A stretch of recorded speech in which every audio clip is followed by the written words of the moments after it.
दोस्तों, सुज़लोन एनर्जी की बात करें तो स्टॉक के अंदर फ्राइडे को गिरावट हुई और इस गिरावट के पीछे सबसे बड़ा रीज़न है बाजार में गिरावट। आप देख ही सकते हो कि अभी भी जो ग्लोबल रीज़न है वो बाजार के फेवर में नहीं है। एफआईआई का पैसा बाजार में आ नहीं रहा है बल्कि निकल रहा है और क्रूड ऑयल की प्राइस में अप डाउन देखने को मिल रही है। इंडियन रुपीज़ बहुत ज़्यादा कमज़ोर है। तो ये रीज़न जो है सारे बाजार के लिए ठीक नहीं है, जिसकी वजह से बाजार लंबी तेज़ी के घोड़े पे सवार भी फिलहाल नहीं होता वो दिखाई दे रहा है। ऐसे में सुज़लोन को लेकर क्या संभावना बन रही है? यहाँ पे देख सकते हो सुज़लोन एनर्जी अपने सेक्टर की लीडर कंपनी है जो अब यूरोपियन बाजार में फिर से एंट्री कर चुकी है कई सालों के बाद। अब यूरोपियन बाजार में क्या अपॉर्चुनिटी है सुज़लोन के लिए और चाइना इस मामले में बहुत आगे निकल चुका है। चाइना ने एक बड़ा अचीवमेंट किया है। क्या है पूरी अपडेट और किस तरह से सुज़लोन बड़ी-बड़ी कंपनियों को टक्कर दे सकता है और आने वाले समय निवेशकों का रुझान कैसा रह सकता है सुज़लोन को लेकर, इन सारी बातों को समझेंगे इस वीडियो के माध्यम से। लेकिन फ्रेंड्स, उससे पहले अगर आप पहली बार हमारे चैनल पे आए तो चैनल को सब्सक्राइब कर दीजिए, एक बेल आइकॉन दबा दीजिए ताकि जब भी नया वीडियो बने पहला नोटिफिकेशन आपको मिले। वीडियो पसंद आए तो लाइक से ज़रूर कीजिए। चलो फ्रेंड्स, वीडियो स्टार्ट करते हैं। मैं हूँ आपका दोस्त एसबी दवे और हमारे अपने चैनल ऑनलाइन कमाई में आपका बहुत बहुत स्वागत है।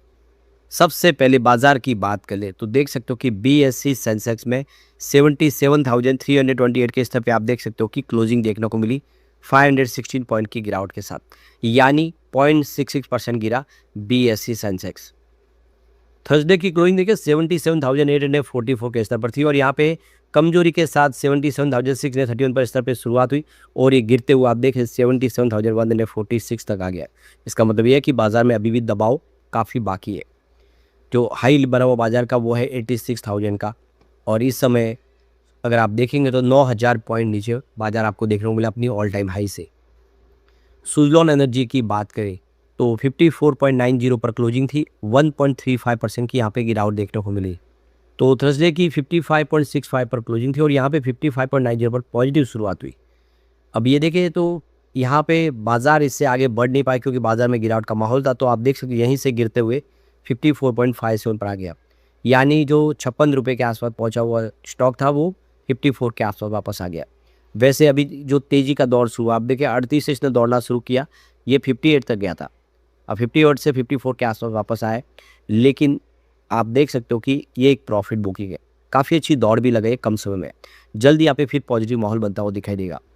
अब यहाँ पे अच्छी बात यह है कि इसमें जिसने भी निवेश किया है वो चाहे साल भर के हिसाब से हो या 5 साल के हिसाब से, नुकसान तो नहीं हो रहा है क्योंकि 1 ईयर का जो रिटर्न है वो भी 0.49% पॉजिटिव है।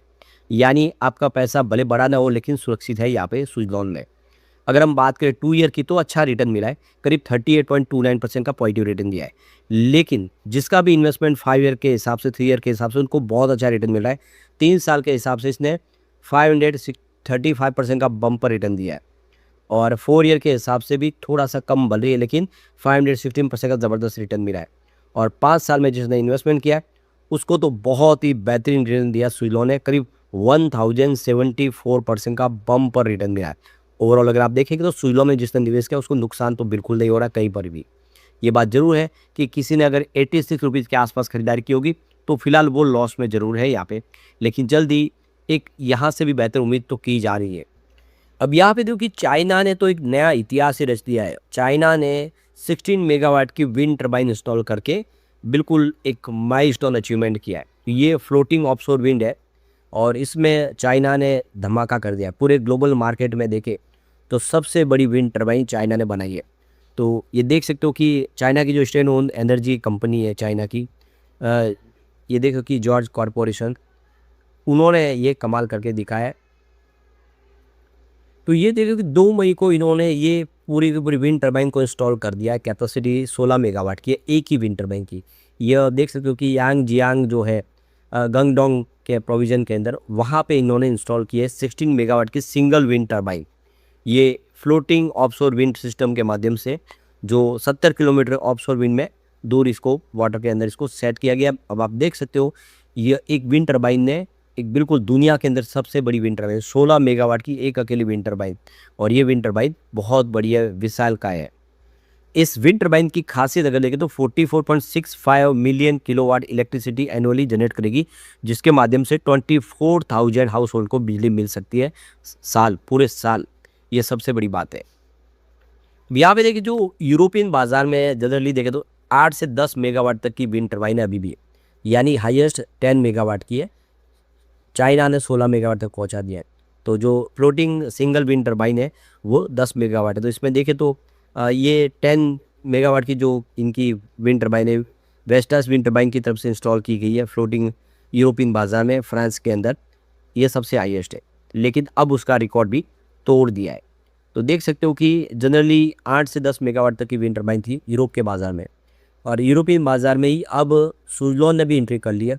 उन्होंने 6.3 मेगावाट की विंड टर्बाइन लॉन्च की है। जो पुरानी विंड टर्बाइन है उसको बदले रिपावरिंग के लिए इन्होंने इसे फैसला किया है। अब इंडिया के अंदर देखें तो 3 मेगावाट सीरीज तक ही है, लेकिन इन्होंने यूरोपियन बाज़ार में 6.3 मेगावाट की विंड टर्बाइन लॉन्च कर दी है। यानी निकट भविष्य में इंडिया में भी बड़ी विंड टर्बाइन आ सकती है फ्लोटिंग। तो अभी फिलहाल बाजी मारी है चाइना ने 16 मेगावाट की विंड टर्बाइन लगा कि यूरोपियन बाजार में 8 से 10 है, और इंडिया के बाजार में देखें तो 3 मेगावाट सीरीज अभी फिलहाल चल रही है। और आने वाले इसमें 5 मेगावाट के ऊपर काम चल रहा है। इंडिया में भी सुज़लोन एनर्जी 5 मेगावाट की विंड टर्बाइन बनाने की प्लानिंग कर रही है। यानी आने वाले इसमें ये कैपेसिटी बढ़ेगी, जिससे कंपनियों को फ़ायदा हुआ है। यदि कम ज़मीन में ज़्यादा बिजली का उत्पादन हो सकता है। वैसे सुज़लोन एनर्जी इंडिया की रिन्यूएबल सेक्टर की नंबर 1 खिलाड़ी है, नंबर 1 पे है। आप देख सकते हो इसकी total install capacity 21,490 plus megawatt install capacity है, और इनकी WTGS इंस्टॉल है वो 13,290 प्लस है। करीब 19,000 हैप्पी कस्टमर है जो इनके साथ जुड़े हुए हैं। यानी ग्लोबली कंपनी का काम काज तो बहुत ही अच्छा है।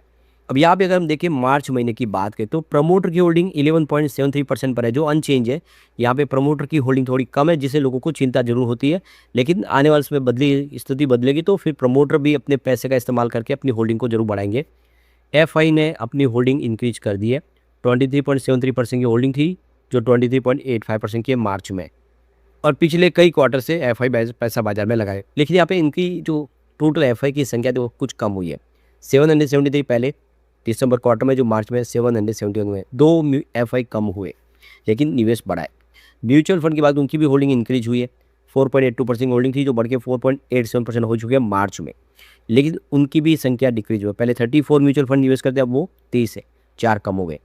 इंस्टीट्यूशनल इन्वेस्ट ने भी अपनी होल्डिंग बढ़ा दी है। 32.96% होल्डिंग थी, जो बढ़ के 33.03% हो गई है।